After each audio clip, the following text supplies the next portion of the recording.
The Miami heat was a living thing, a sweaty, suffocating beast that clung to your skin and refused to let go. At 95 degrees Fahrenheit with 80% humidity, the air felt like breathing soup. Rachel Torres stood in the basement of her new house in Kendall, her tank top soaked through, a flashlight in one hand and a crowbar in the other. She'd been down here for an hour, sorting through boxes of junk left by the previous owners, when she heard a sharp, bone-chilling scratch. It came from the east wall, a slab of gray concrete that looked solid enough to survive a hurricane. Rachel froze, her heart hammering like a jackhammer. "Just rats," she muttered, trying to convince herself. The basement was a nightmare anyway. Moldy air, flickering fluorescent lights, and a faint buzz that made her skin crawl. But then it came again, louder, more desperate, like fingernails clawing at stone. She stepped closer, her sneakers squeaking on the damp floor. "Hello?" Her voice echoed, thin and shaky. Silence. Then, a faint, guttural moan seeped through the wall, barely audible but unmistakable. "Help us." The flashlight slipped from her hand, clattering across the concrete. "Holy shit," Rachel whispered, her pulse roaring in her ears. She fumbled for her phone, hands trembling so bad, she nearly dropped it. 911, "I need help now," she shouted as the call connected. "There's someone in my wall. I'm not crazy," I heard a voice. The house at 1427 Palm Grove Lane was a steal. At $250,000 in Miami's insane real estate market, Rachel knew there had to be a catch. After a messy divorce from her cheating ex, Mike, she was desperate for a fresh start. The Spanish-style house, with its red-tiled roof and shady palm trees out front, looked like a dream. 2 bedrooms, a decent backyard, and a quiet street in Kendall, where kids rode bikes and neighbors waved. Perfect. Until she learned about the Alvarez family. "It's just rumors," Tony, the slick, talking realtor with a fake tan, had said when he showed her the place. The Alvarez family went missing in 2016. No one knows what happened. Probably skipped town to Mexico or something. Cops checked it out, nothing to worry about. But Rachel caught how Tony avoided the basement, how he changed the subject when she pointed out the weird cracks in the walls. Her neighbor, Linda Carter, was less shy.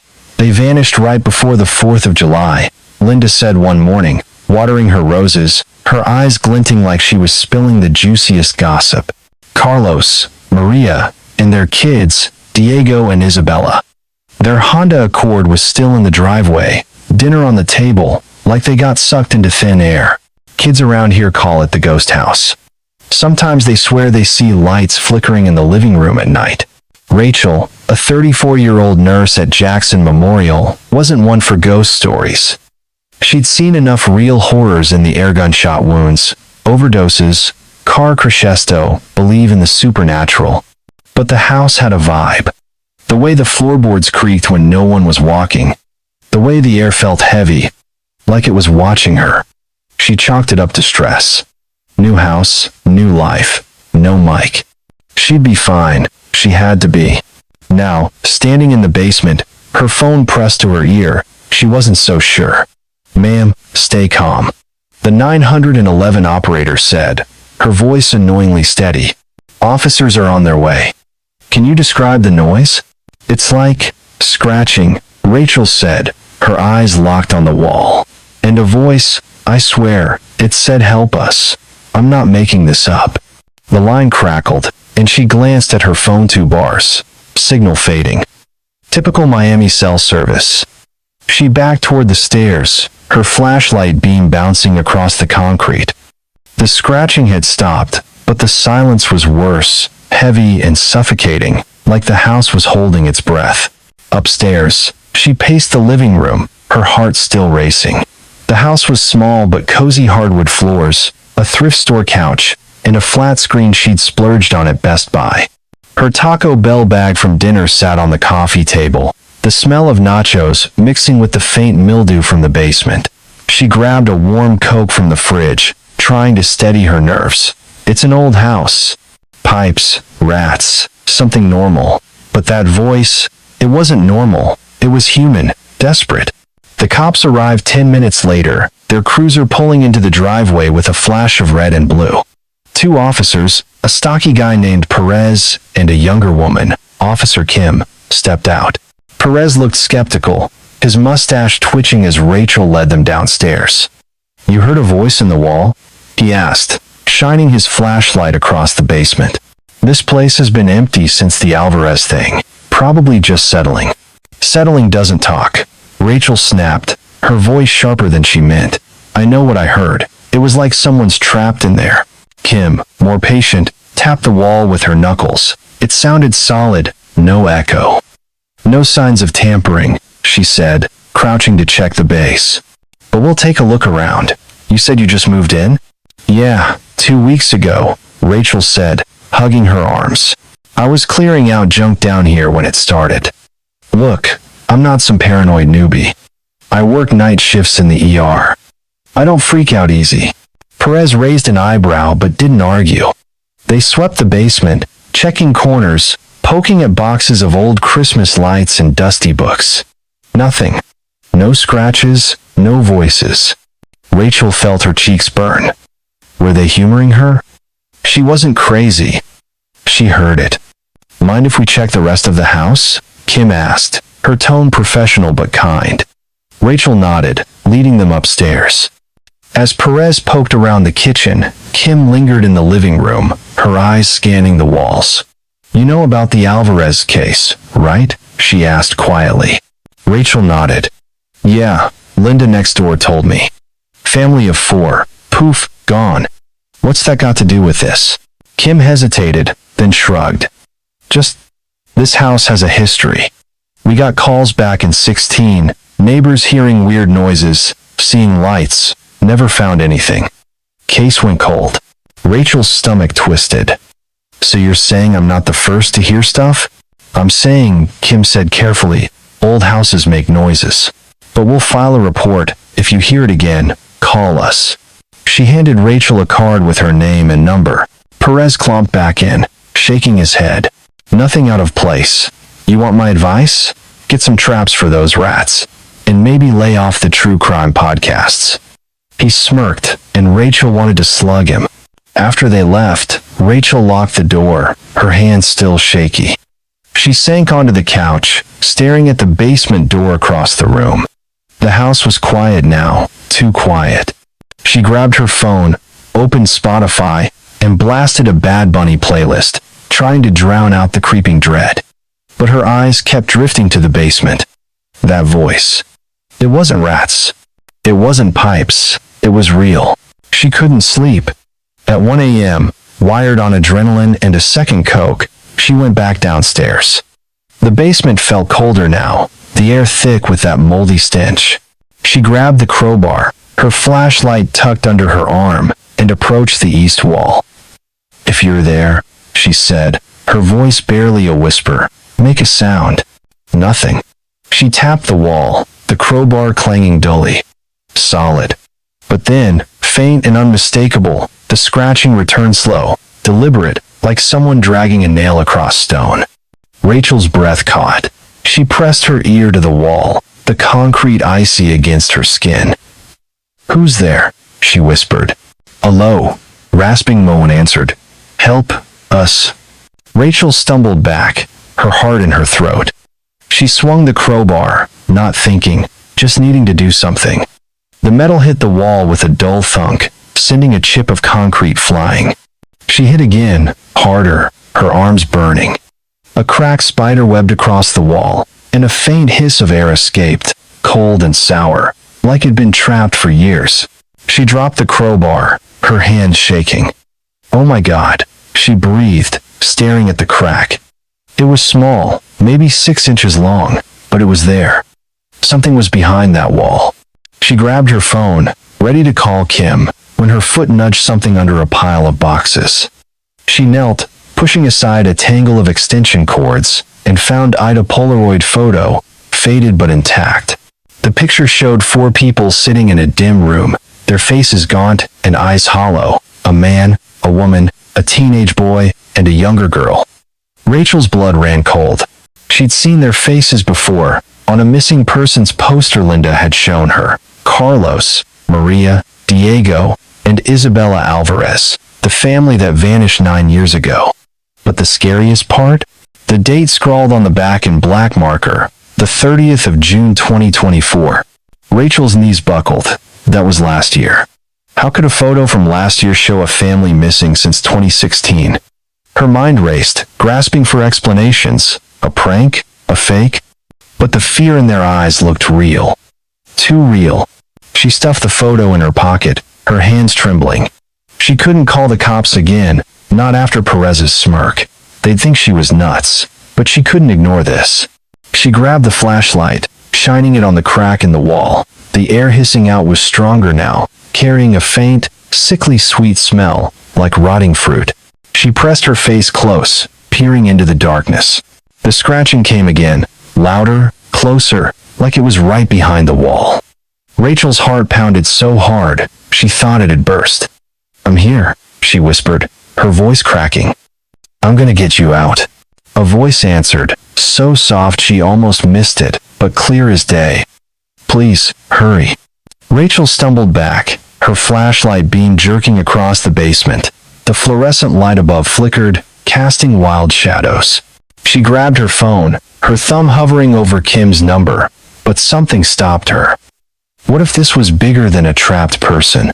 What if the Alvarez family was still alive, hidden somewhere in this house? And if they were, or what was keeping them there? She forced herself to breathe, her mind spinning. She needed answers, but she couldn't do this alone. She thought of Linda, the nosy neighbor who knew too much about the Alvarez case. Maybe she'd seen something, heard something, or maybe there was someone else, someone who'd worked the case back in 16. Rachel didn't know who to trust, but she knew one thing. She wasn't leaving this basement until she figured out what the hell was going on. She picked up the crowbar, her grip tight, and faced the wall. The scratching had stopped, but the silence was worse, heavy and menacing, like the house was daring her to keep digging. She raised the crowbar, ready to swing, when her phone buzzed in her pocket. She jumped, nearly dropping it. A text from an unknown number. "Stop digging. They don't want to be found." Rachel's blood turned to ice. She spun around, her flashlight sweeping the basement. The shadows seemed to shift, closing in. She was alone. She had to be. But the text, someone knew she was here. Someone was watching. The fluorescent light flickered again, then went out, plunging the basement into darkness. Rachel's breath hitched. She fumbled with her flashlight, clicking it on, but the beam was weak, barely cutting through the black. The scratching started again, faster, more frantic, like a countdown. And then, from the crack in the wall, a single, chilling word: "Run." Rachel's scream caught in her throat as something heavy shifted behind the wall, a low, grinding rumble that shook the floor. Dust sifted down from the ceiling, and the crack widened, just enough for a faint, ghostly light to spill out. She backed toward the stairs, her flashlight beam trembling, her heart screaming at her to flee. But her eyes were locked on the wall, on the sliver of light, on the truth she was inches from uncovering. The rumble stopped, the basement went silent, and then, with a soft, sickening pop, a chunk of concrete fell from the wall, revealing a small, dark hole. Cold air rushed out, carrying the stench of decay. Rachel's flashlight caught something inside, a glint of metal, maybe a chain, maybe something worse. She stepped closer, unable to stop herself, her breath shallow and ragged. The voice came again, a whisper that crawled up her spine. "They're coming." Rachel's phone slipped from her hand, clattering to the floor. The screen lit up, showing the text again: "Stop digging. They don't want to be found." She stared at the hole, at the darkness beyond, her mind screaming one question: who's coming? The basement door upstairs slammed shut, the sound echoing like a gunshot. Rachel spun, her flashlight beam slicing through the dark. Footsteps, slow and deliberate, creaked on the stairs. Someone was in the house. Someone who knew she was here. Someone who didn't want her to find the truth. The scratching in the wall started again, louder, faster, a desperate plea. Rachel gripped the crowbar, her knuckles white, her heart pounding like a drum. The footsteps stopped at the bottom of the stairs. A shadow moved in the doorway, tall and silent, watching her. "Rachel," a voice said, low and cold. "You shouldn't be down here." The flashlight went out. The basement door hung open, its hinges creaking in the humid Miami night. Rachel Torres stood frozen at the bottom of the stairs, her crowbar raised like a shield, her flashlight dead in her hand. The shadow in the doorway loomed, silent and menacing, the air thick with the sour stench from the hole in the wall. Her phone lay on the concrete floor, its screen glowing with that chilling text, "Stop digging. They don't want to be found." The scratching had stopped, but the voice, "They're coming," echoed in her head like a bad dream. "Who's there?" Rachel's voice cracked, barely above a whisper. Her heart pounded so hard she thought it had burst through her ribs.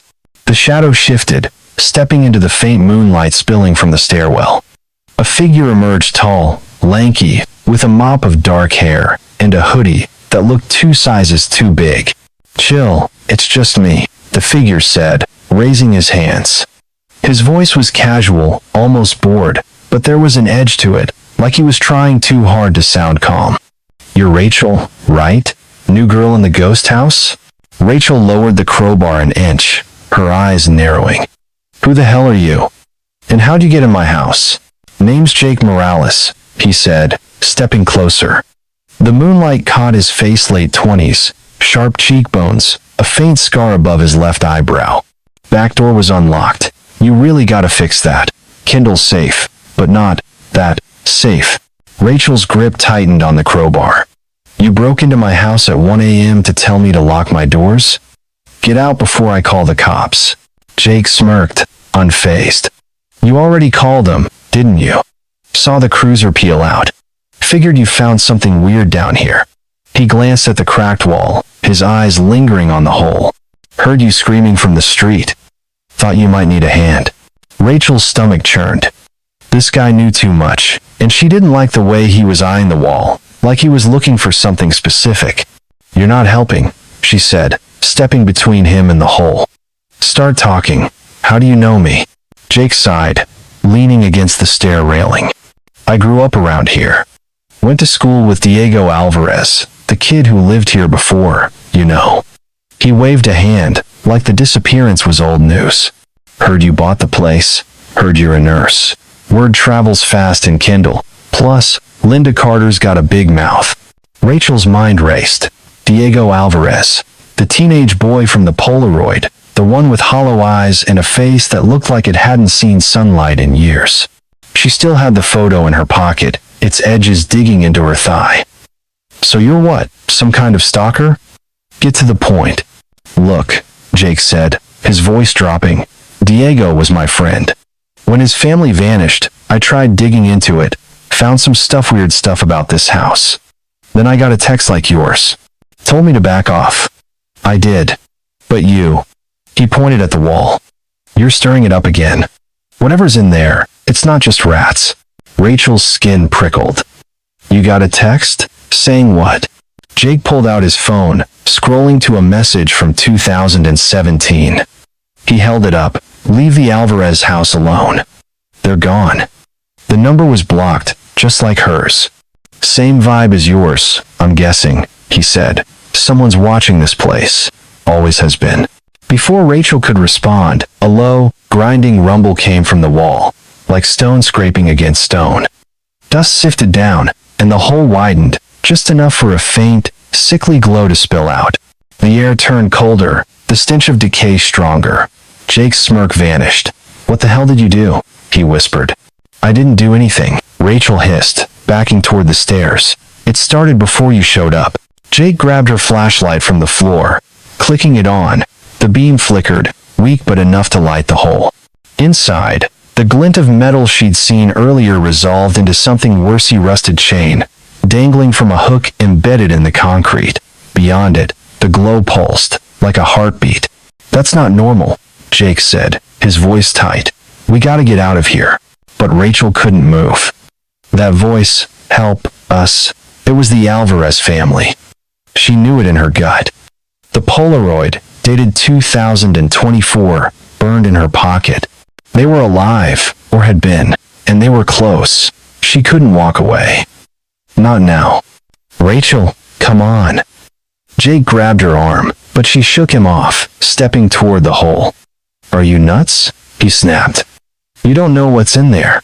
I know they're in trouble, she said, her voice steadier than she felt. She shone the flashlight deeper, catching a glimpse of something, a narrow passage, maybe a room, its walls lined with scratches, like claw marks. Her stomach lurched. We have to help them. Jake cursed under his breath. You're gonna get us killed. But he didn't leave. He pulled a pocket knife from his hoodie, flipping it open. Fine. But if we die, I'm haunting your ass. Rachel ignored him, her flashlight beam trembling as she peered into the passage. The air was frigid, carrying whispers of that same rotting fruit smell. She took a step, then another, the concrete rough under her sneakers. Jake followed, his knife glinting in the dim light.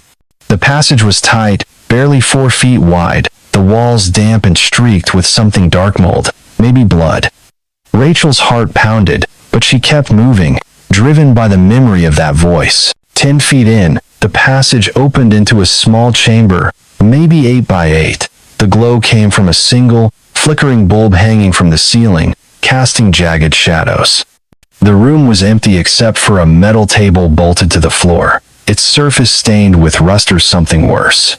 On the table lay a crumpled piece of paper, folded like a letter. Rachel's hand shook as she picked it up, unfolding it with care. It was a map, hand-drawn in black ink, showing a layout of Kendall with a red X mark near the port of Miami, about 10 miles away. At the bottom, in neat, slanted handwriting, C. Alvarez, 6 divided by 15 divided by 16. The day before the family disappeared, Rachel's breath caught. Carlos Alvarez had left this. A clue, a breadcrumb. But for who? Yo, check this out, Jake said, his voice low. He was crouched by the wall, pointing at a small, rusted vent near the floor. This is how the air's getting in. And out. He tapped it, and a faint echo rang back, like the vent led somewhere deep. Someone built this place to hide something. Or someone. Rachel's mind spun. A hidden room, a map, a Polaroid from last year. None of it added up, but it all pointed to one thing. The Alvarez family hadn't just vanished. They'd been taken, kept, maybe right here, under her house. But by who? And why? Before she could answer, her phone buzzed in her pocket, the sound jarring in the silence. She pulled it out, her heart sinking. Another text, same unknown number, you're in too deep, leave now. Jake saw her face and grabbed the phone. Same asshole, he muttered, reading the text. They know we're here. We gotta bounce.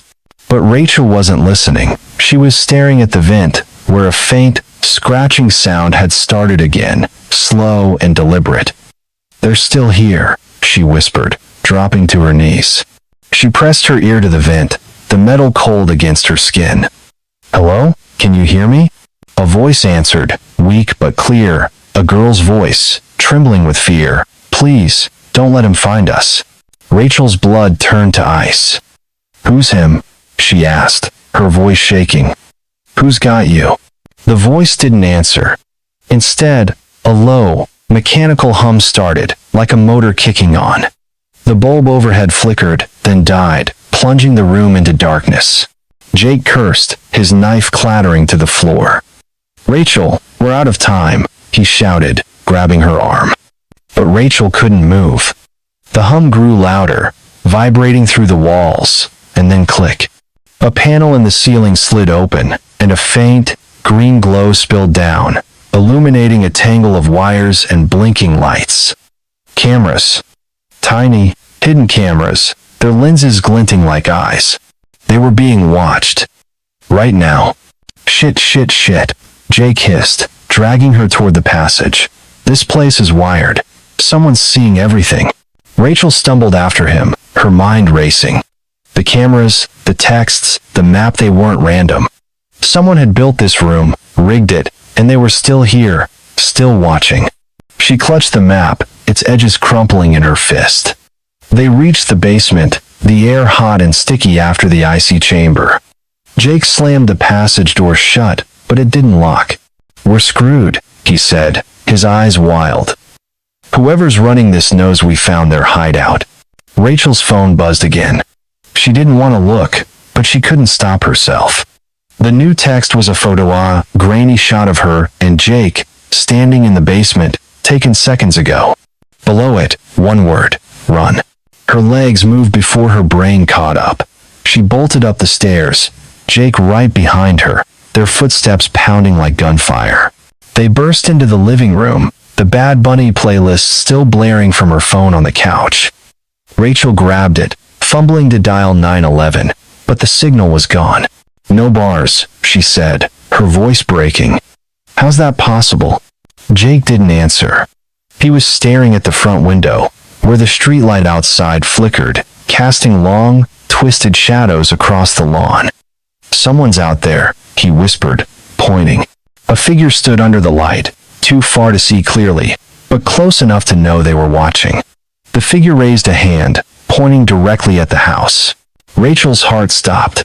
"We need to get to my car," she said, grabbing her keys from the coffee table.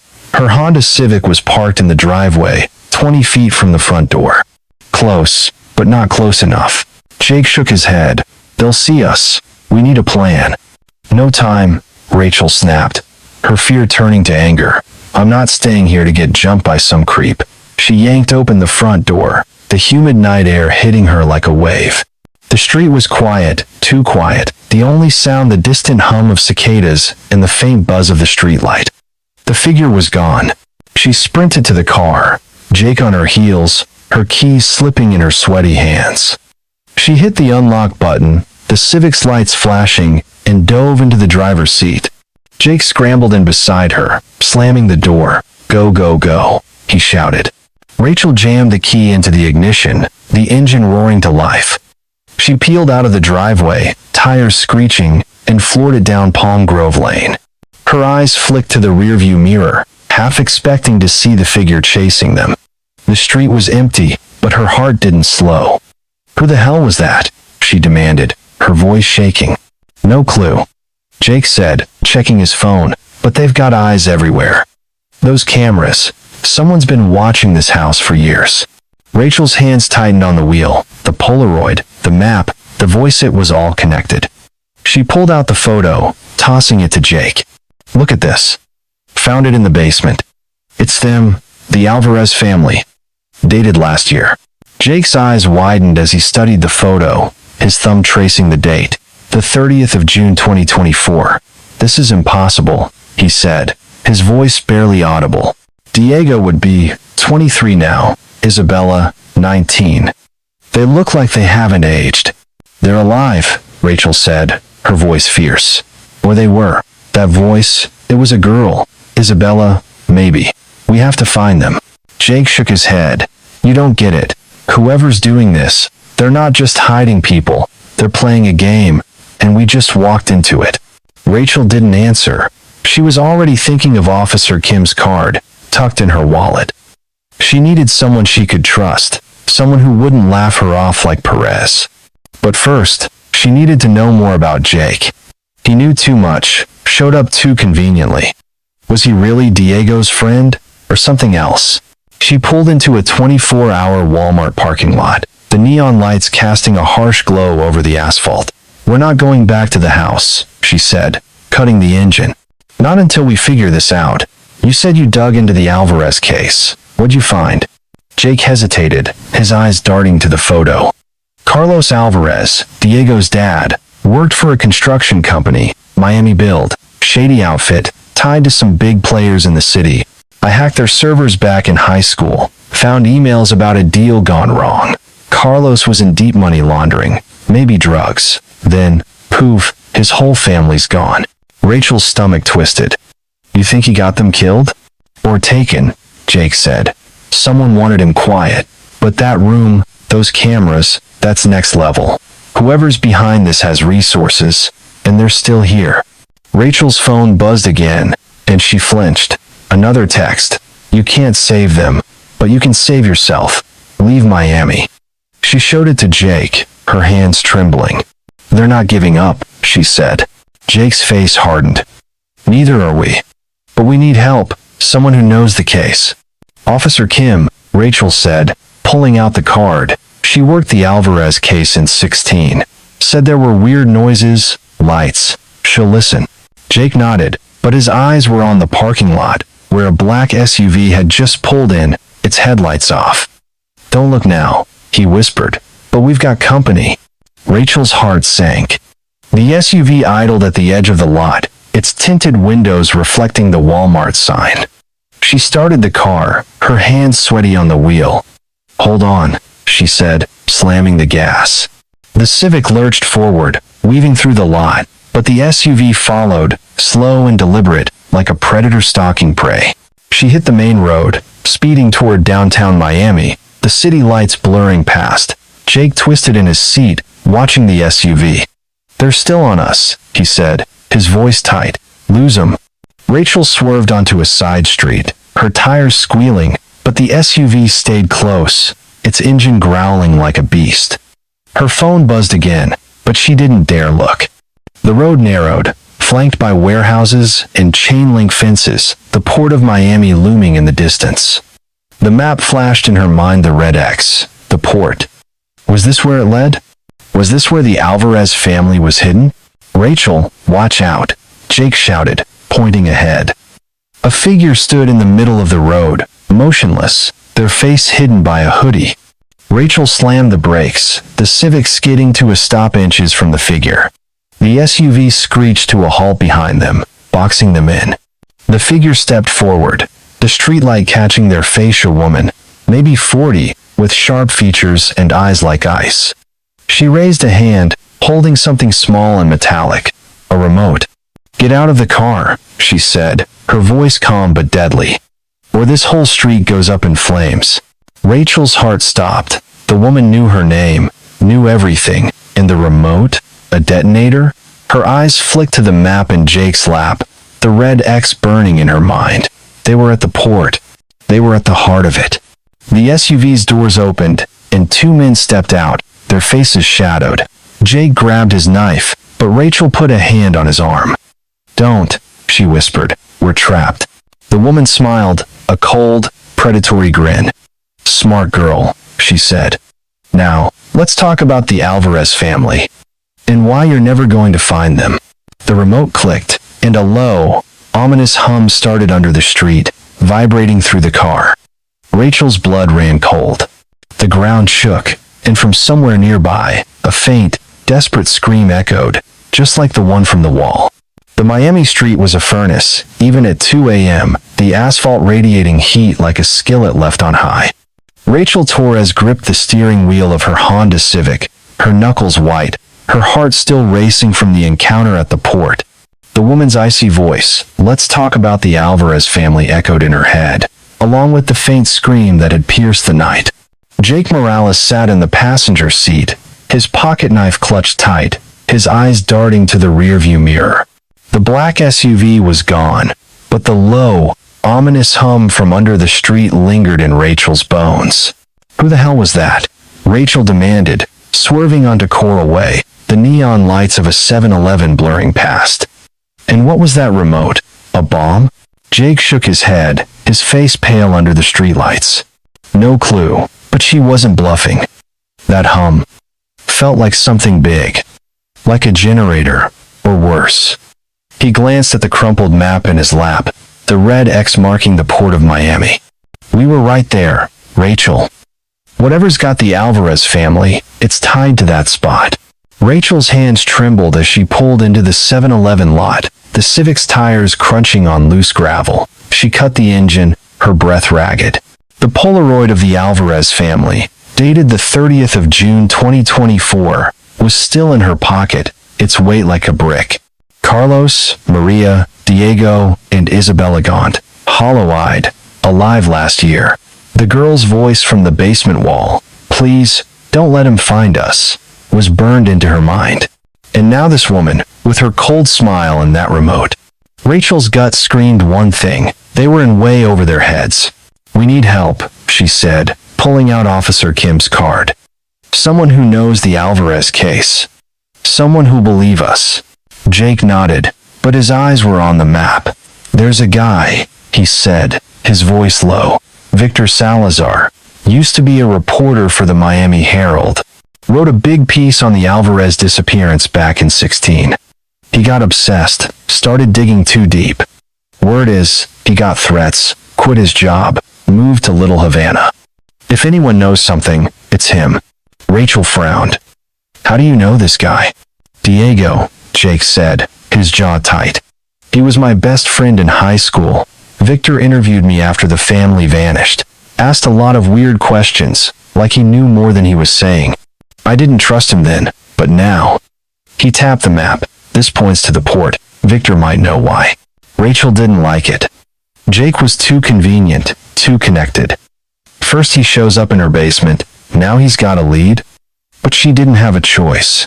The texts, the cameras, the woman at the port they were closing in. She needed answers, and Victor Salazar was her best shot. "Fine," she said, starting the car. "Where's he at?" "Little Havana," Jake said, typing an address into his phone. "Cali Ocho, some rundown apartment." But Rachel, heads up, Victor's paranoid. He doesn't trust cops, doesn't trust anyone. Don't expect a warm welcome. Victor Salazar's apartment was a dump, a third-floor walk-up above a bodega that smelled like stale cigars and fried plantains. The hallway was dim, the walls stained with God knows what, and a flickering neon sign outside buzzed like a dying insect. Rachel knocked on the door, her stomach twisting. Jake stood behind her, his knife tucked in his hoodie pocket, his eyes scanning the hall like he expected an ambush. The door cracked open, revealing a man in his early 50s, wiry and unshaven, with bloodshot eyes and a faded Marlins cap pulled low. "Who the hell are you?" Victor growled, his voice rough, like he'd smoked a pack a day for decades. "Rachel Torres," she said, trying to sound calm. "I live in the Alvarez house. I found something about Carlos and his family. We need to talk." Victor's eyes narrowed, flicking to Jake. "Morales, you're still sniffing around that case? Thought you learned your lesson." He started to close the door, but Rachel jammed her foot in the gap. "Please," she said, her voice sharp. "I heard a voice in my basement, a girl, asking for help, and this." She pulled out the Polaroid, holding it up. Victor's face went pale, his hand freezing on the door. "Where'd you get that?" he whispered, his eyes locked on the photo. "Basement," Rachel said. "It's dated last year. They're alive, Victor. Or they were.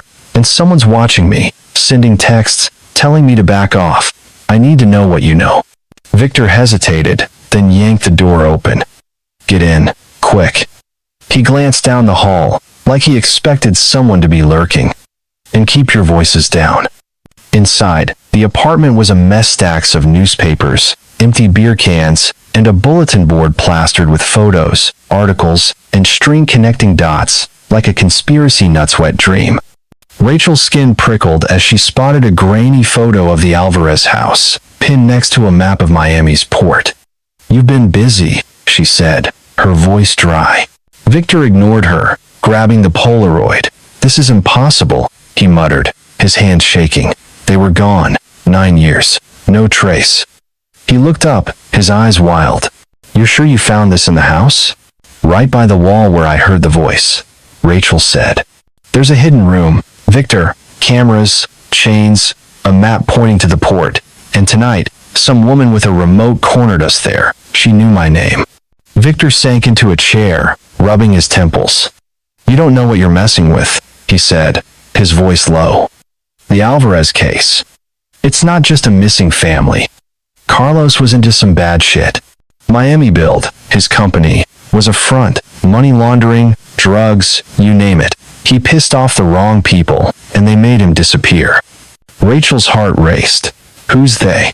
And why keep the family alive? Victor laughed, a bitter, hollow sound. "You think it's that simple? Carlos wasn't just a victim. He was in deep, cutting deals with a guy they called El Cuervo the Raven.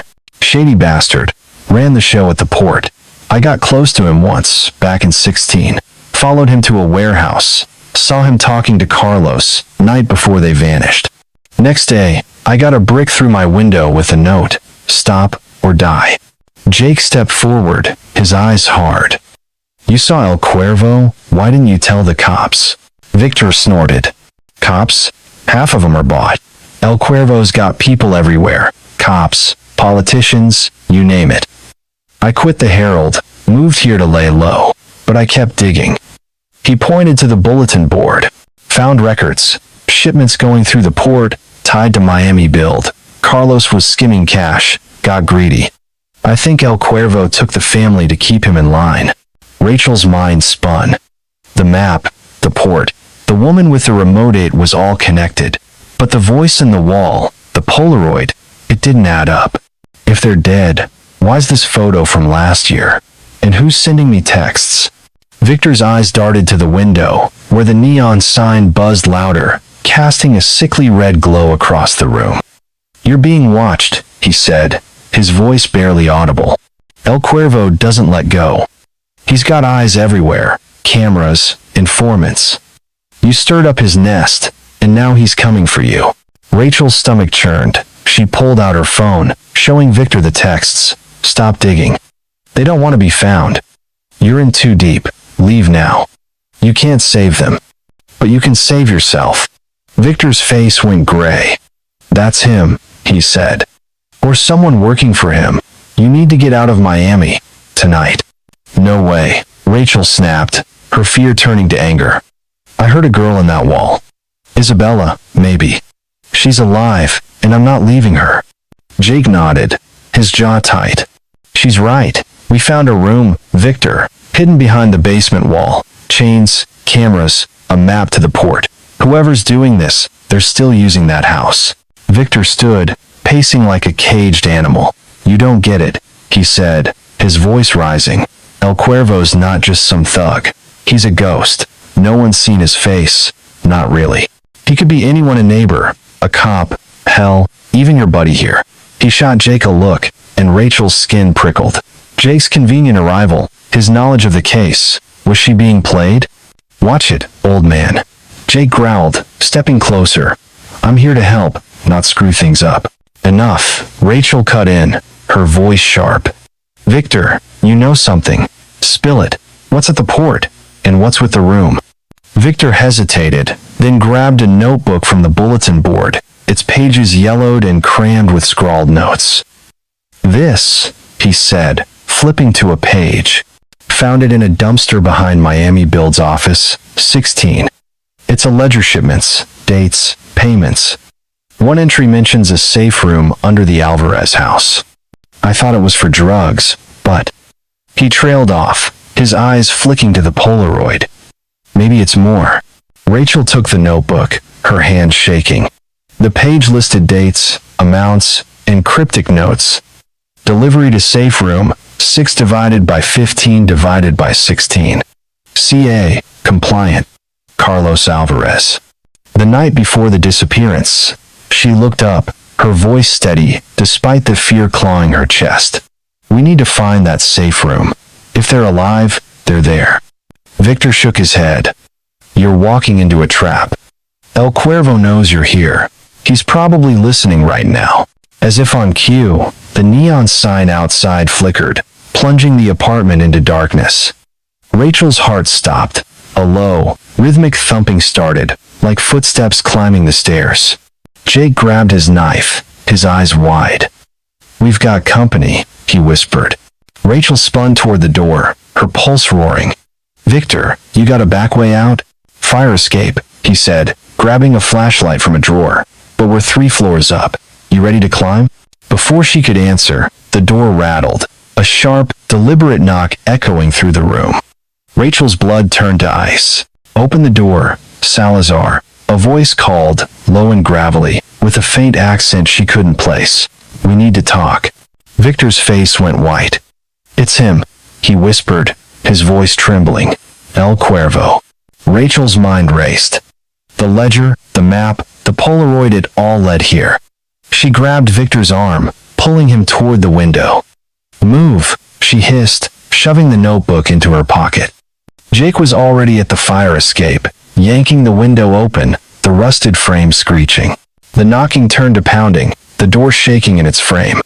Last chance, the voice said, colder now. Open it, or we come in. Rachel climbed onto the fire escape, the metal groaning under her weight. The night air was thick, the smell of exhaust and fried food from the bodega below choking her. Victor followed, his flashlight beam bouncing wildly, while Jake brought up the rear, his knife still out. They scrambled down the rickety ladder, their feet clanging against the rungs. At the bottom, Rachel hit the alley, her sneakers splashing in a puddle of God knows what. She glanced up, expecting to see the door burst open, but the apartment was silent. Too silent. Where'd he go? She whispered, her breath shallow. Jake pointed to the street, where a black SUV idled, its headlights off. Same one from the port, he said, his voice tight. We're screwed. Rachel's eyes darted to the ledger in her pocket, the map, the Polaroid. They were close, so close to finding the Alvarez family. But El Cuervo, whoever was behind this, was closer. She grabbed Victor's arm, dragging him toward the street. We're not dying in this alley, she said, her voice fierce. Run. They sprinted toward Coral Way, the SUV's engine roaring to life behind them. Rachel's lungs burned, the humid air like a weight on her chest. They rounded a corner, dodging a group of late-night partiers spilling out of a bar, their laughter jarring against the panic in her veins. The SUV screeched around the corner, its tires squealing, gaining fast. Split up, Jake shouted, veering left toward an alley. Meet at the diner on 8th Street. Rachel hesitated, her eyes on Victor. He was panting, his face slick with sweat, but he nodded. Go, he said, his voice hoarse. I'll be fine. She didn't believe him, but she had no choice. She bolted right, weaving through a maze of parked cars and trash cans, the SUV's headlights slicing through the dark. Her phone buzzed in her pocket, but she didn't dare look. She knew what it'd say. You can't run forever. The diner was a mile away, a 24-hour joint called Calle Ocho Cafe, all chrome and neon, the kind of place where cops and drunks rubbed elbows over greasy burgers. Rachel burst through the door, her chest heaving, her eyes scanning for Jake or Victor. The place was half empty, a waitress wiping down counters, a guy in a trucker hat nursing a coffee. No Jake. No Victor. She slid into a booth, her hand shaking as she pulled out the notebook. The ledger's pages were a mess of numbers and codes, but one line stood out. Safe room activated, 6 divided by 16 divided by 16. Say, A. Secured. Secured. Not dead. Not gone. Secured. Her phone buzzed again, and she forced herself to look. A new text, from the same unknown number. You're not listening, Rachel. Last warning. Attached was a blurry shot of Victor, lying in the alley they'd just left, blood pooling under his head. Rachel's stomach lurched. She stood, her legs wobbly, and scanned the diner. The trucker was staring at her, his eyes cold and unblinking. The waitress was gone. The neon sign outside flickered, casting long twisted shadows across the floor. And then, from the kitchen, a faint, desperate scream echoed, just like the one from the basement wall. Part 4. The safe room. The scream from the kitchen of Calle Ocho Cafe sliced through Rachel Torres like a scalpel. It was the same desperate, pleading cry she'd heard in the basement of her house, a girl's voice, raw with fear. Her heart jackhammered as she stood in the diner's neon-lit booth, the Polaroid of the Alvarez family burning a hole in her pocket. Victor Salazar's bloodied face from the texted photo flashed in her mind, and the trucker in the corner was still staring, his eyes cold as a snake's. The waitress was gone, the diner eerily quiet except for that haunting scream. Rachel's hand shook as she gripped the edge of the table, the crumpled ledger from Victor's apartment still in her jacket. Safe room activated, 6 divided by 16 divided by 16. CA. Secured. Asterisk Carlos Alvarez. The map with the red X at the port of Miami. The woman with the remote.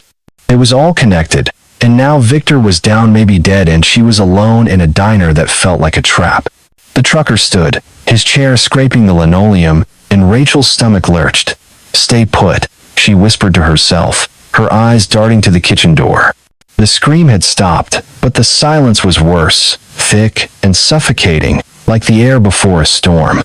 She grabbed her phone, her thumb hovering over Officer Kim's number, but the signal was dead. Again. "Come on," she muttered, smacking the phone against her palm. Nothing. The trucker took a step toward her, his boots heavy on the floor. Rachel bolted, weaving through the booths toward the kitchen, her sneakers squeaking. She shoved through the swinging door, the smell of burnt grease and Cuban coffee hitting her like a wave. The kitchen was a mess, pots bubbling over, a radio blaring reggaeton, but no one in sight. No waitress, no cook. Just that scream, lingering in her memory like a ghost. "Anyone here?" Rachel called, her voice shaking. She grabbed a butcher knife from a cutting board, its blade glinting under the fluorescent lights. The back door was ajar, a sliver of moonlight spilling through. She crept toward it, her pulse roaring, when her foot caught on something, a trapdoor, barely visible under a greasy rug. She froze, her breath shallow. The trapdoor was padlocked, but scratches marred its edges, like someone had clawed at it. The ledger's words flashed in her mind. "Safe room, asterisk." Was this it? Was the Alvarez family down there? She knelt, her fingers tracing the scratches, when her phone buzzed, nearly making her scream. Another text, asterisk, "You're close." "Too close." Asterisk. No number, just like before.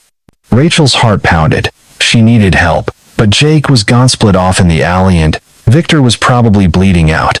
She dialed Kim again, praying for a signal. One bar flickered, then held. Come on," she whispered, as the call connected. "Kim," Rachel said, her voice low and urgent. "It's Rachel Torres. I'm at Calle Ocho Cafe, on 8th Street. Victor Salazar's hurt, maybe dead, and I heard a scream, like the one from my house. I think the Alvarez family's here, in a trapdoor or something. You gotta get down here." "Slow down," Kim said, her voice calm but sharp. "Victor's hurt. Where are you now?" "Kitchen," Rachel said, glancing at the trapdoor. "There's a locked door under a rug." "I'm not crazy, Kim. I heard her, a girl, like in the basement." "Stay put," Kim said. "I'm 10 minutes out. Backup's coming."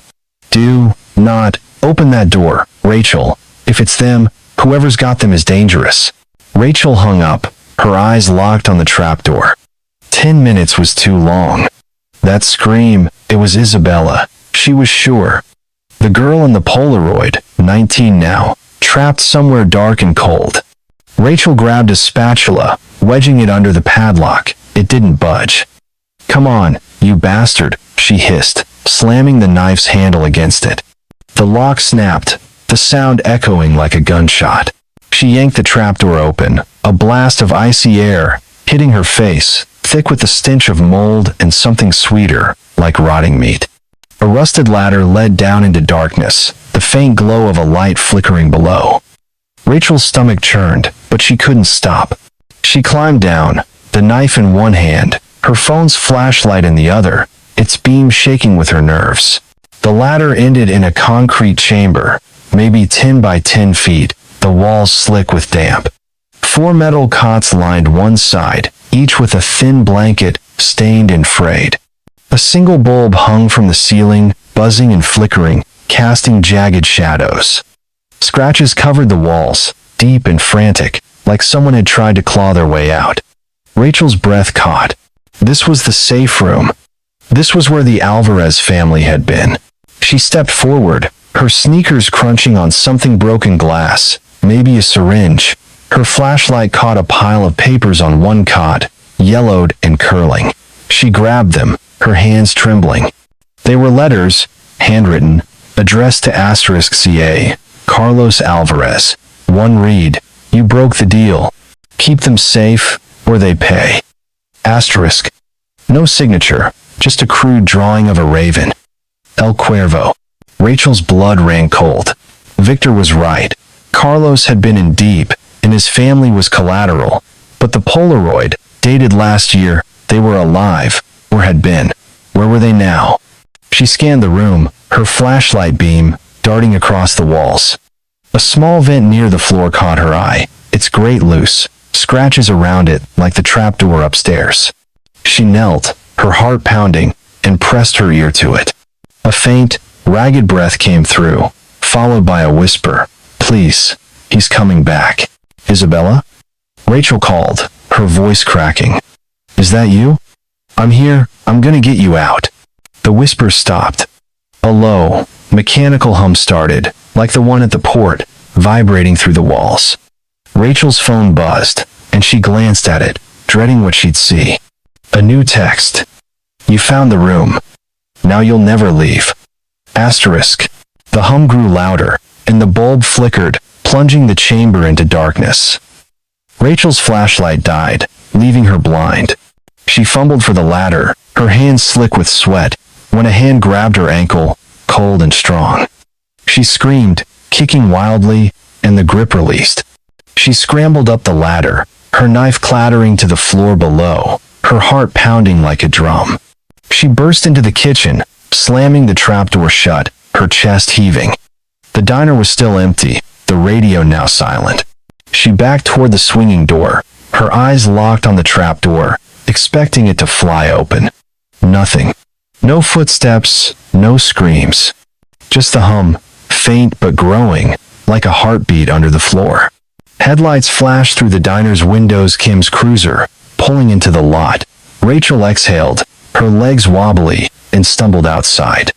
Kim jumped out, her gun drawn, followed by 2 other cops.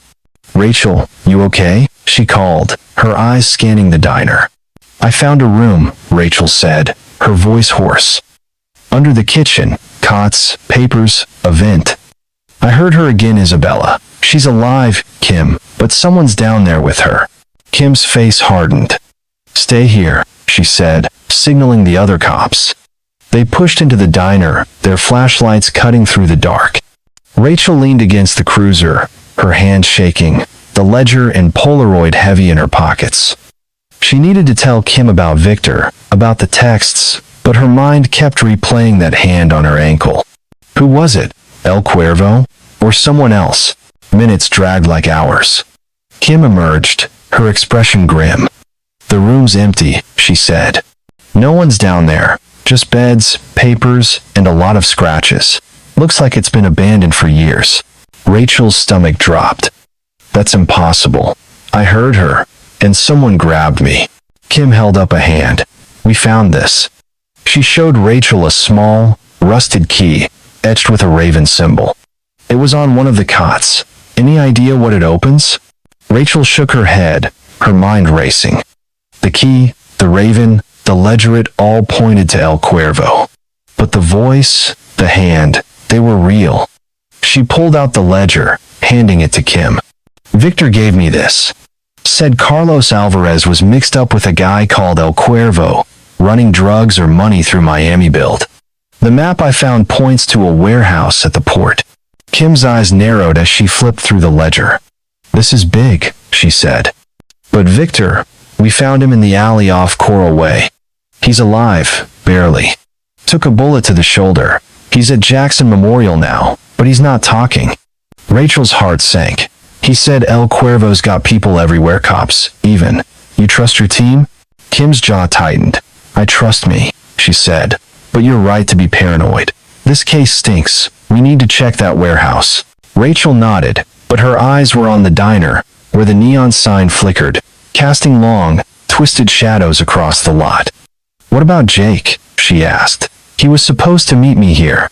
Kim frowned. "Morales? The hacker kid? He's got a record stuff. Hacking, nothing major. But he was tight with Diego Alvarez. If he's involved, he's playing a long game." Rachel's skin prickled. Jake's convenient arrival, his knowledge of the cameras, his insistence on splitting up, was he leading her into a trap? She pulled out the map, the red X glaring under the cruiser's lights. "The port," she said. "That's where we need to go." Kim nodded, radioing for backup. "We'll hit it at dawn. Too risky in the dark, especially with that woman you saw. You're staying at the station tonight. No arguments." Rachel didn't argue. She was exhausted, her nerves frayed, but sleep was the last thing on her mind. As they drove to the station, the city lights blurring past, She couldn't shake the feeling of being watched. Her phone buzzed again, and she forced herself to look. A new photo, the trapdoor in the diner's kitchen, taken from above, her silhouette clear as she climbed down. Below it, a message, "You can't hide." Dawn broke over Miami, the sky a bruised purple, the air already sticky at 85 degrees Fahrenheit. Rachel sat in Kim's office at the station, a styrofoam cup of Cuban coffee cold in her hands. She hadn't slept, her mind replaying the night, the trapdoor, the hand, the scream. Kim was across the room, briefing a SWAT team, the map spread out on a table.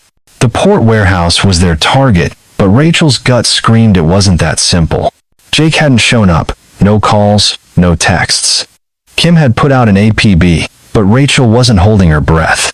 She pulled out the ledger, flipping to the page about the safe room. CA, secured, Carlos Alvarez. But the Polaroid, dated 2024, showed the whole family alive, or at least they had been. Who was keeping them, and why? Kim walked over, her face tense. "We're moving out in 20, you're staying here." "No way," Rachel said, standing. "I found the room, the map, the photo. I'm coming." Kim sighed. "You're a civilian, Rachel. This is a SWAT op. If El Cuervo's at that warehouse, it's gonna get ugly." "Then you need me," Rachel said, her voice fierce. "I heard Isabella. I know her voice. If she's there, I'll know." Kim hesitated, then nodded. "Fine, but you stay behind the team. No hero shit." The warehouse at the port of Miami was a rusted behemoth, surrounded by chain-link fences and stacks of shipping containers. The air smelled of salt and diesel, the sun glaring off the water. Rachel crouched behind a SWAT van, her heart pounding. As the team moved in, their rifles raised. Kim gave her a look, stay put, and followed them. Rachel's phone buzzed, and she cursed under her breath. Another text, "You're too late." Attached was a video, grainy but clear enough to make her blood run cold. It showed a woman tall, sharp-featured, the same one from the port standing in a concrete room. Behind her, 4 figures sat on cots, their faces shadowed but unmistakable. Carlos, Maria, Diego, and Isabella Alvarez. The woman spoke, her voice calm and cold. "You should have listened, Rachel. Now you're part of the family." The video cut to black, and Rachel's knees buckled. They were alive, right now. But where? She scanned the warehouse, her eyes catching a small, unmarked door at the far end, half hidden by crates. The map's red X wasn't the warehouse, it was under it. She bolted toward the door, ignoring Kim's shouted orders. The SWAT team was inside, their voices echoing, but Rachel didn't care. She yanked the door open, revealing a staircase descending into darkness. The air was cold, thick with that same rotting meat stench. She pulled out her phone's flashlight, her hand shaking, and started down. The stairs ended in a steel door, locked tight. Rachel's heart sank, but then she remembered the key. Kim had found the one with the raven symbol. She fumbled in her pocket, pulling it out. It fit perfectly, the lock clicking open with a hollow thunk. She pushed the door, the hinges screaming, and stepped into a chamber that made her blood freeze. It was a replica of the diner's safe room, 4 cots, scratched walls, a flickering bulb. But this one wasn't empty. 4 figures sat against the wall, their wrists bound with zip ties. Carlos, Maria, Diego, and Isabella. Alive, gaunt, pale, but breathing. Isabella's eyes met Rachel's, wide with terror and something else, recognition. "Rachel," Isabella whispered, her voice hoarse. "You shouldn't be here." Before Rachel could respond, a shadow moved behind her. She spun, her flashlight catching the woman from the port, her icy eyes glinting. "Welcome to the family," the woman said, her smile cold as death. "I'm Elena Cruz, Maria's sister. And you're just in time." Rachel's heart stopped. Maria's sister, the ledger, the raven, the safe room, it all clicked. Elena was El Cuervo, and she wasn't alone. Footsteps echoed behind her, and Rachel turned, her flashlight beam landing on Jake Morales, his knife in hand, his face unreadable. "Jake?" Rachel whispered, her voice breaking. What the hell? He didn't answer. Elena laughed, a low, chilling sound. You didn't think you found that room by accident, did you? She said. Jake's been mine from the start. The door slammed shut, the hum starting again, louder, vibrating through the walls. Rachel's eyes darted to Isabella, who was shaking her head, tears streaming down her face. I tried to warn you, Isabella whispered. She's not letting us go. Elena raised the remote, her thumb hovering over the button. This family stays together, she said, forever. The steel door's slam echoed like a gunshot in the underground chamber, trapping Rachel Torres in a concrete tomb with the Alvarez family and Elena Cruz, the woman who called herself El Cuervo. The air was thick with the stench of rot and damp, the flickering bulb overhead casting jagged shadows across the four bound figures: Carlos, Maria, Diego, and Isabella Alvarez. Rachel's heart pounded like a Miami Heat drumline, her eyes locked on Elena's icy smile and the remote in her hand. Jake Morales stood by the door, his knife glinting, his face a mask of cold indifference. The hum vibrating through the walls grew louder, a menacing pulse that promised something awful.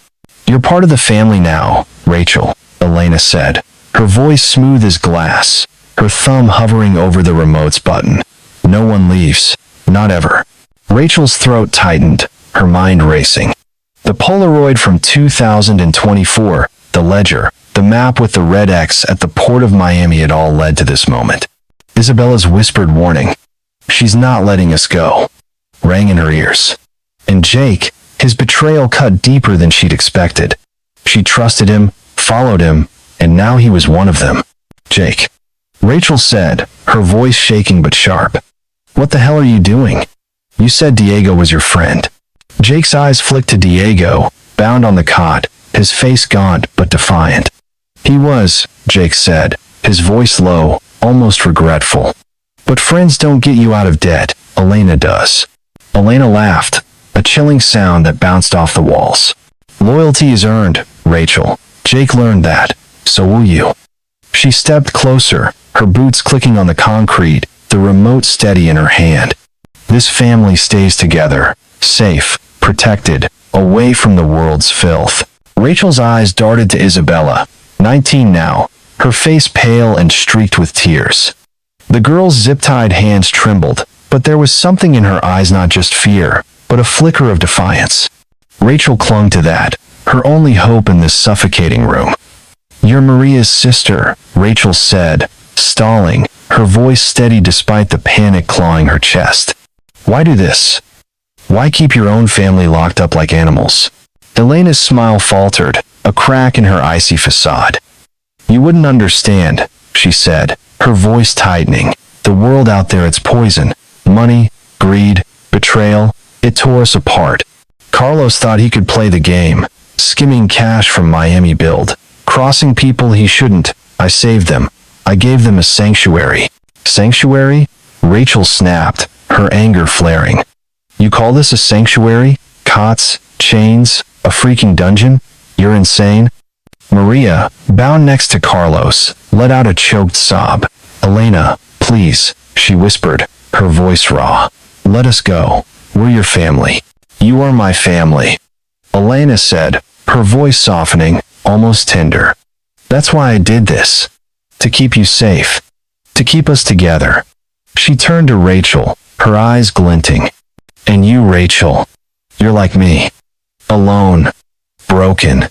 You bought that house looking for a fresh start, but you were running from pain. I see it. I know you. Rachel's stomach twisted.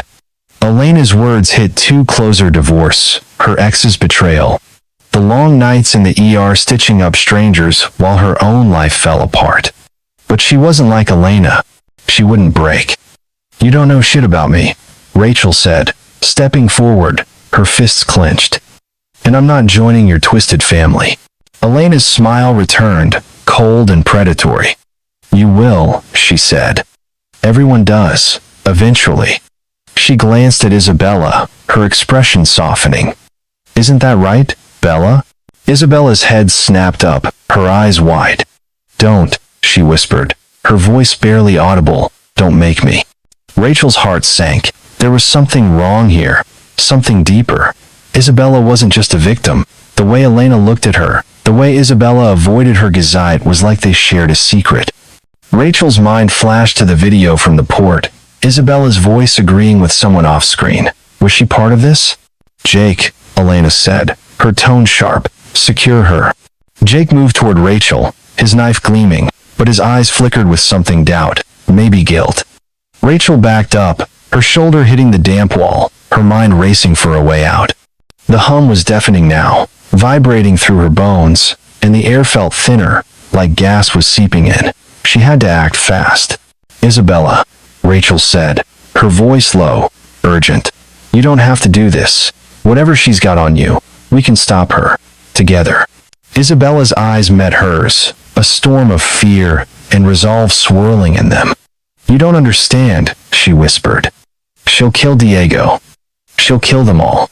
Elena laughed, stepping between them. Smart girl, she said, patting Isabella's cheek. You've always been my favorite, so obedient, so loyal. Rachel's blood boiled.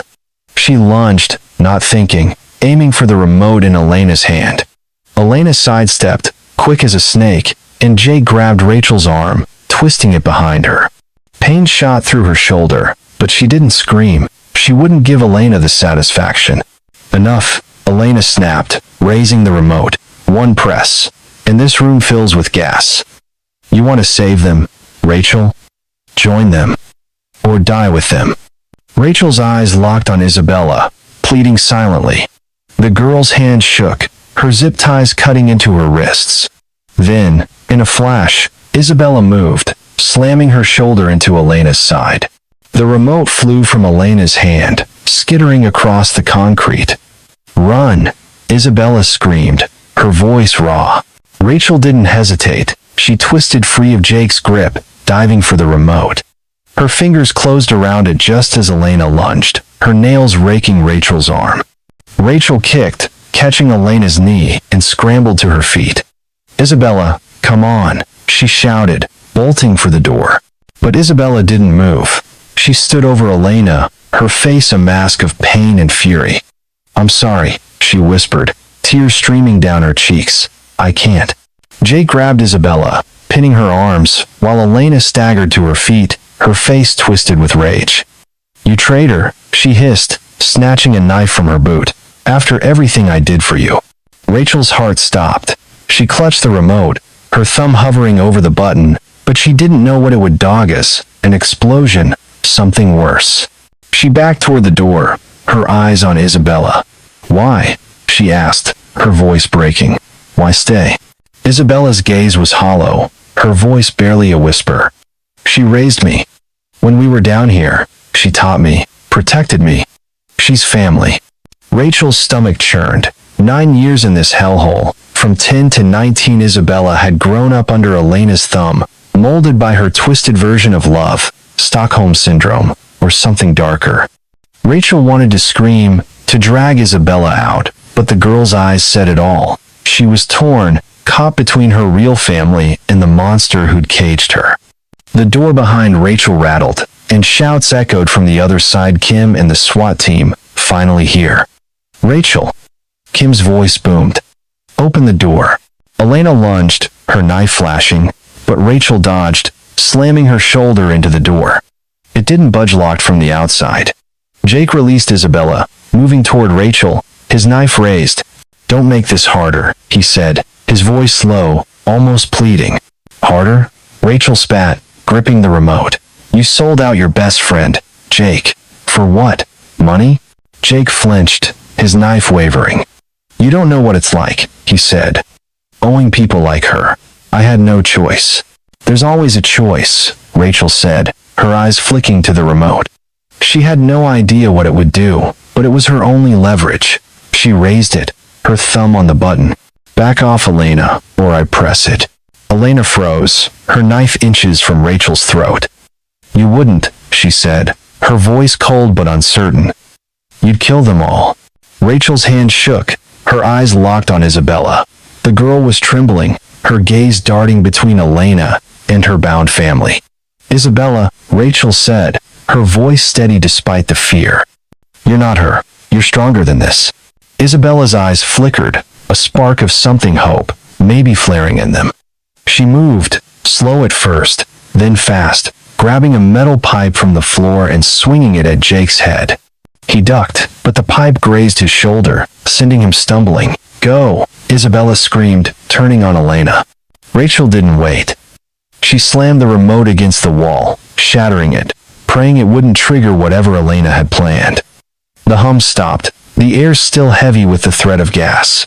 She pounded on the door, shouting, Kim, we're in here. The door burst open, SWAT pouring in, rifles raised. Drop the knife. Kim shouted, her gun trained on Elena. Jake dropped his, raising his hands, his face pale. Elena didn't move, her knife still up, her eyes wild with fury. You ruined everything, Elena hissed, her gaze locked on Rachel. This was our sanctuary, our family. You're no family, Isabella said, her voice breaking. She stood between Elena and her parents, the pipe trembling in her hands. You're a monster. Elena's face twisted, and for a moment, Rachel thought she'd lunge. But SWAT moved in, tackling her to the ground, her knife clattering away. Isabella dropped the pipe, collapsing into Diego's arms, as a cop cut their zip ties. Maria sobbed, clutching Carlos, their faces a mix of relief and trauma. Kim grabbed Rachel, pulling her toward the stairs. You okay? She asked, her eyes scanning for injuries. Yeah, Rachel said, her voice hoarse. But Isabella, she's messed up, Kim. Elena got in her head. Kim nodded, her face grim. We'll get her help, all of them. But we need to talk about Jake. Rachel glanced at Jake, now cuffed and being led out. His betrayal stung, but his hesitation, his guilt gnawed at her.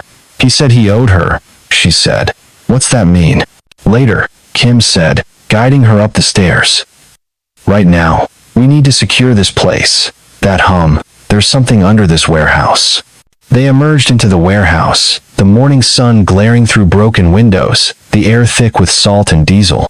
SWAT was sweeping the area, their radios crackling. Rachel's eyes fell on a crate near the unmarked door, its lid pried open.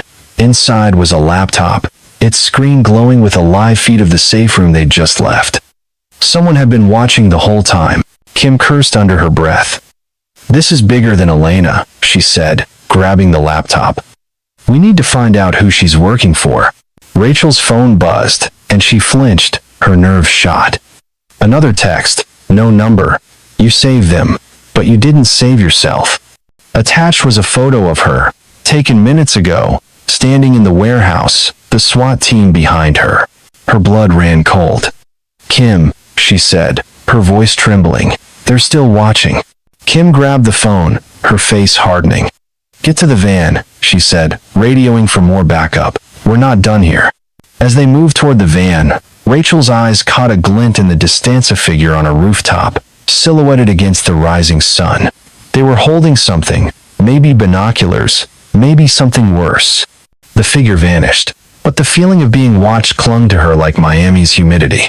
They drove to the station, the Alvarez family in an ambulance behind them, headed for Jackson Memorial. Rachel sat in the passenger seat, the ledger and Polaroid heavy in her pockets. She couldn't shake Isabella's words. She raised me. 9 years in that hellhole, manipulated, broken, rebuilt into Elena's image. Rachel knew trauma. She'd seen it in the ER, in patients, in herself, after her divorce. But this was different. This was a family torn apart, not by the world, but by one of their own. At the station, Kim set Rachel up in a conference room, a styrofoam cup of coffee in her hands. We've got Elena in custody, Kim said, pacing. Jake's talking, says he was in debt to some big players. Didn't know Elena was El Cuervo until a year ago. But there's more. The laptop's got file shipments, payments, names. Miami build was just the tip. Rachel's mind raced. The texts, she said, pulling out her phone. Someone's still out there.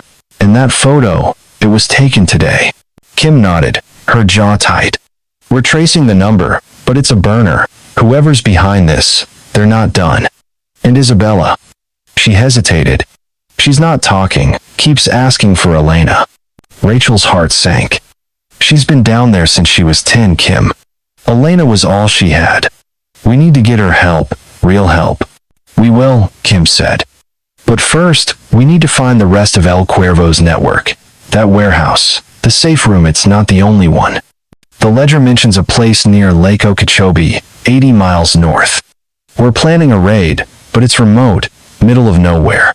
Rachel's eyes widened. Okeechobee? That's swamp country. Perfect place to hide. Exactly, Kim said. And if Elena's got more rooms, more families.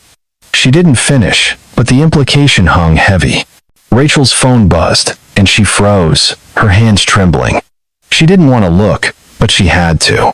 A new text. Okeechobee. Midnight. Come alone, or they all die. Attached was a video, grainy, shaky, showing a small, concrete room, not unlike the one under the warehouse. 4 new faces, bound and gagged, their eyes wide with terror. A woman's voice, not Elena's, spoke off screen. You wanted a family, Rachel. Now you've got one. The video cut out, and Rachel's breath stopped. Kim grabbed the phone, her face pale.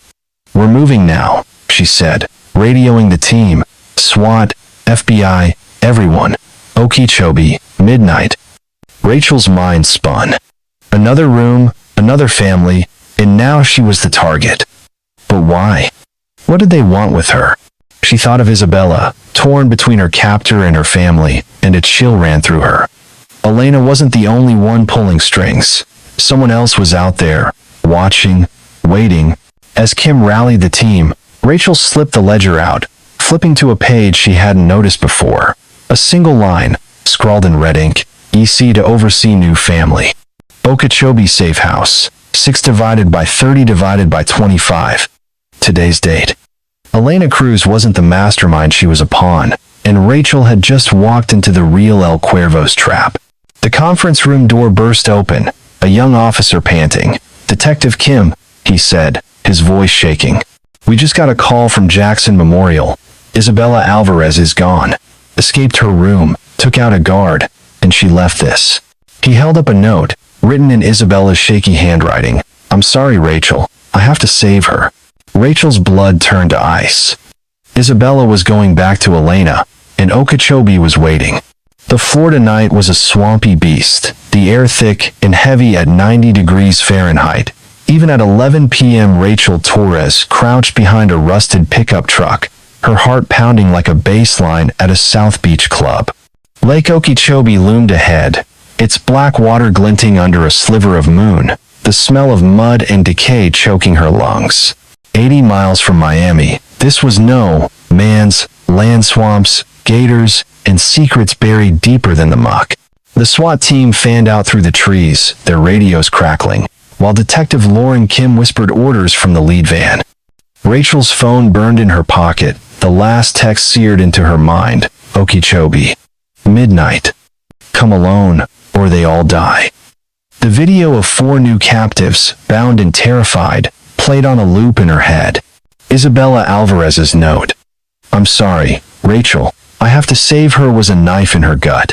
Isabella, 19, broken by 9 years of captivity under Elena Cruz, had escaped the hospital, running back to the woman who'd caged her family. Rachel couldn't shake the image of Isabella's tear-streaked face, torn between her real family and Elena's twisted version of love. And Jake Moralesher's supposed ally, now exposed as Elena's lackey, was still out there, cuffed or not. The ledger, the Polaroid, the safe room under the port warehouse, it all led here, to a crumbling cabin hidden in the swamp, where Elena and the true El Cuervo waited. Kim grabbed Rachel's arm, her voice low. You're staying back, Torres. This isn't the ER. SWAT's got this. No way. Rachel hissed, her eyes on the cabin, its windows dark, except for a faint, sickly green glow. Isabella's in there, Kim. I heard her voice in my house, in the diner. She's reaching out. I'm not leaving her. Kim's jaw tightened, but she didn't argue. Fine, but you stick to me like glue. No hero shit, or I'll cuff you myself.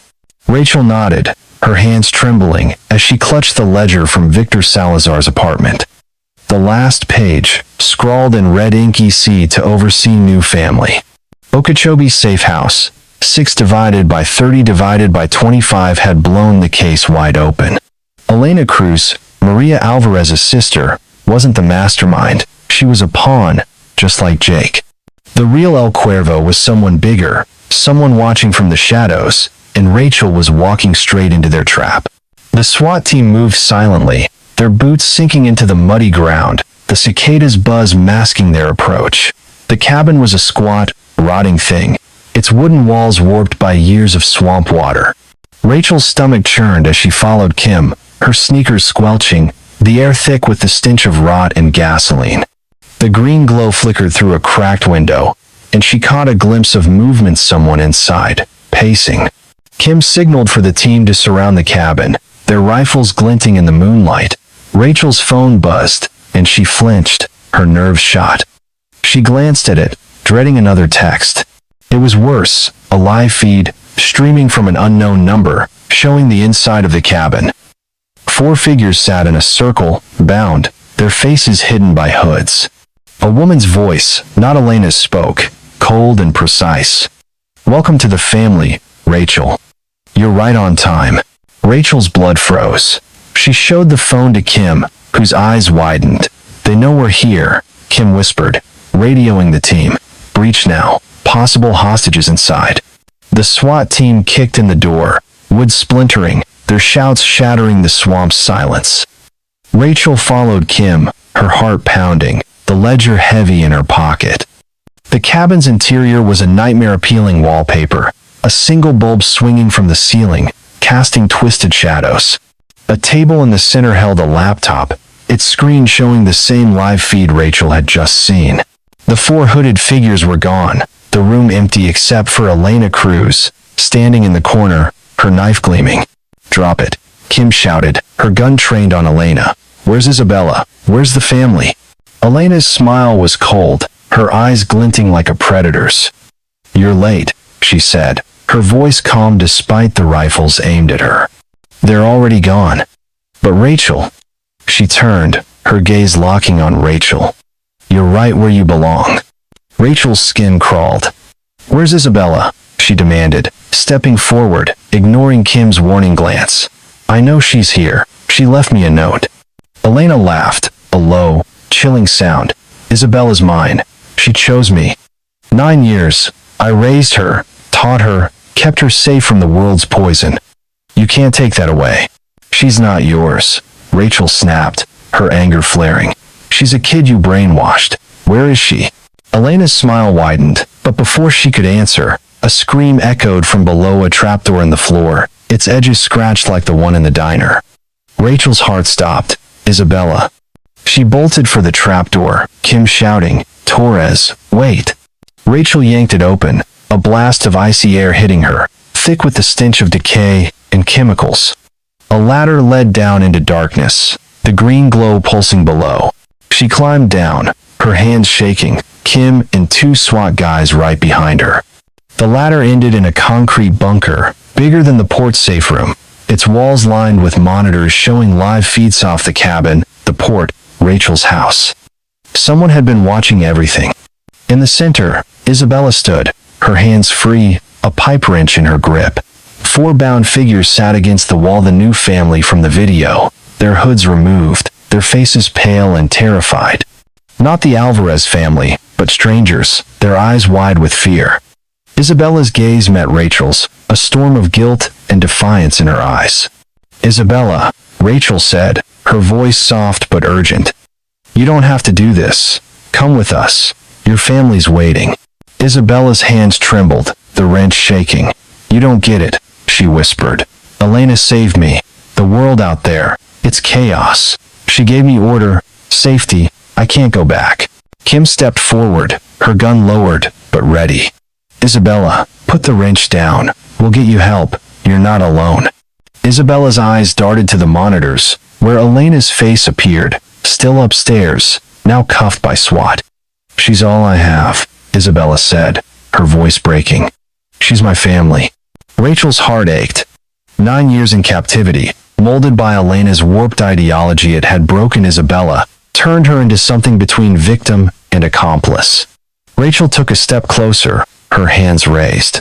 "You have Diego, Maria, Carlos," she said. "They love you. They've been fighting for you." Isabella's eyes flickered, tears spilling down her cheeks. "They don't understand," she said. "They want to drag me into their world, their pain." "Elena," she made it simple. The monitors flickered, and a new feed appeared. Rachel's house, the basement, the cracked wall. A figure stood there, hooded, holding a knife. A woman's voice, not Elena's, spoke through the speakers. "Isabella, finish it. Prove your family." Rachel's blood ran cold. The real El Cuervo.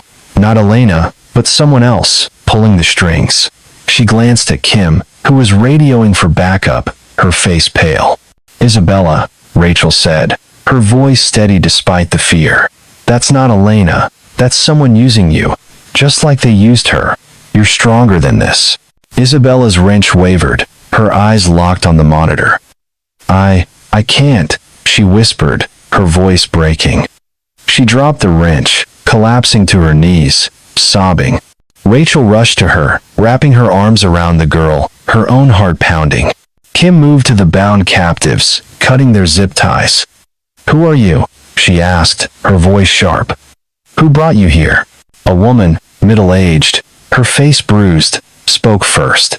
"We don't know," she said, her voice trembling. "They took us from our homes, said we'd be a new family." Rachel's stomach churned. The ledger's last line, "new family," wasn't a metaphor. El Cuervo was building something, a network of captives, and Rachel had stumbled into the heart of it. She helped Isabella stand, the girl's sobs quieting, her eyes hollow but clear. "We need to move," Kim said, her radio crackling. "This place is rigged. I smell gas." Rachel's heart stopped. The hum from the port, the remote Elena had held, it was here too. She scanned the bunker, spotting a small control panel on the wall, its lights blinking red. "Kim," she shouted, pointing. "That's it." Kim rushed to the panel, but before she could touch it, the monitors flared, showing the hooded figure in Rachel's basement. The voice spoke again. "You can't stop a family, Rachel. We're everywhere." The screen cut to a live feed of the cabin above, where Elena was being let out in cuffs. A shadow moved behind her, swift and silent, and a knife flashed. Elena crumpled, blood pooling on the floor. "No!" Isabella screamed, lunging for the monitors. Rachel grabbed her, pulling her back, as the SWAT team upstairs shouted over the radio. "Officer down. Suspect in the cabin." Kim cursed, slamming her fist on the panel. "We're locked in," she shouted, as the hum grew louder, the air thickening with the sharp, chemical smell of gas. Rachel's eyes darted to the captives, now free but panicked, their breath shallow. "Isabella," Rachel said, gripping the girl's shoulders. "You know this place. Is there another way out?" Isabella's eyes were wide, her face pale. "There's a tunnel," she whispered. "Behind the monitors, Elena showed me, for emergencies." Rachel didn't hesitate. She shoved the monitors aside, revealing a rusted grate, barely 3 feet wide. "Go," she shouted, pushing the captives toward it. Kim helped, her gun still drawn, as the gas smell grew stronger, burning Rachel's throat. They crawled through the tunnel, the walls slick with slime, the air cold and damp. Rachel's flashlight flickered, casting wild shadows, but Isabella led the way, her movements sure, despite her trembling hands. The tunnel opened into a swampy clearing, the cabin's silhouette visible through the trees. Sirens wailed in the distance, FBI and more SWAT arriving, their lights cutting through the dark. Rachel helped the captives out, her lungs burning from the gas. Kim radioed for medics, her voice sharp. "We've got hostages, possible gas leak. Move now." Isabella stood apart, her eyes on the cabin, where flames were starting to lick the walls. "She's gone," she whispered, her voice hollow. "Elena." Rachel grabbed her hand, squeezing tight. "You're not her," she said. "You're free now." Isabella's eyes met hers, a flicker of hope breaking through the pain. "Am I?" she asked, her voice barely audible.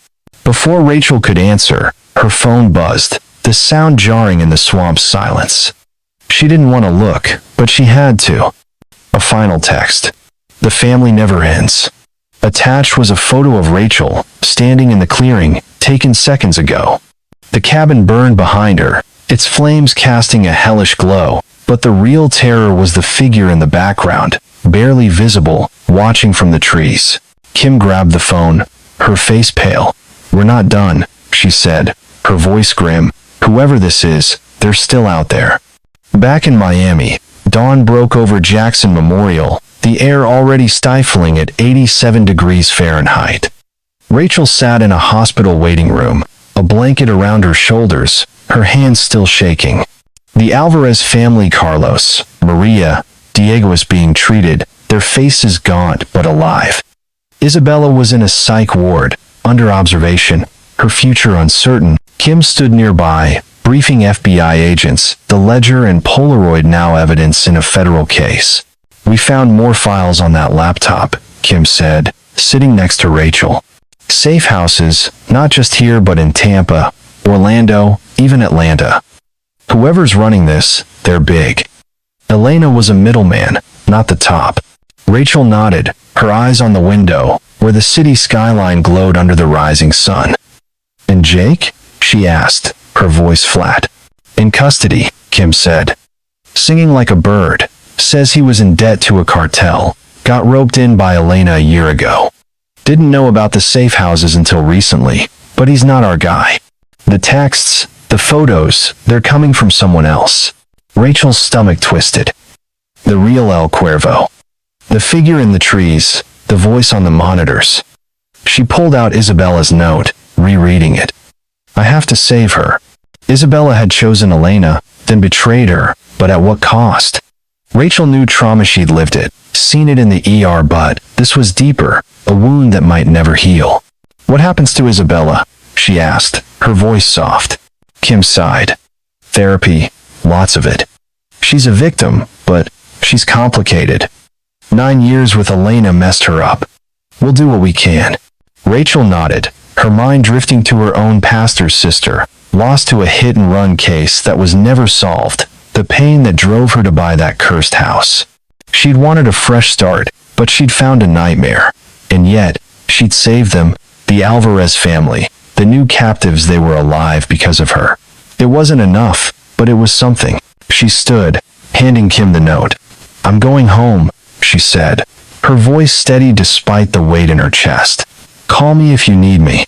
Kim nodded, her eyes soft. "You did good, Rachel, but watch your back. Whoever's out there, they know you now." Rachel drove back to Kendall, the city waking up around her cafes opening, joggers on the streets, palm trees swaying in the breeze. Her house at 1427 Palm Grove Lane looked different now, its red-tiled roof less welcoming, its windows dark like eyes. She parked in the driveway, her Honda Civic's engine ticking as it cooled. The streetlight across the road flickered, even in daylight, casting a faint shadow. Inside, the house was quiet, the basement door still ajar. Rachel didn't go down. She couldn't, not yet. She sank onto the couch, her Taco Bell bag from days ago still on the coffee table, the smell of stale nachos mixing with the faint mildew from below. She pulled out her phone, half expecting another text, but the screen was blank. She closed her eyes, trying to block out the memories, the scratching in the wall, Isabella's scream, Elena's cold smile. She'd survived, but at what cost? She thought of her sister, of the Alvarez family, of the new captive she'd saved. She'd keep going, maybe work with trauma victims, use her pain to help others heal. The world was messy, cruel, but it was hers. Her phone buzzed, and her heart stopped.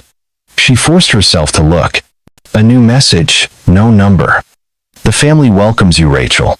Attached was a photo of her, sitting on the couch, taken through her own living room window. She spun, her eyes darting to the glass. The streetlight flickered, and for a split second, she saw it, a figure, hooded, standing under the light, watching. Then the light went out, and the figure was gone. Rachel's breath caught, her hand trembling as she reached for Kim's number. The house was silent, but the air felt heavy, alive with menace. She didn't know who was out there, or what they wanted, but one thing was clear: the family wasn't done with her.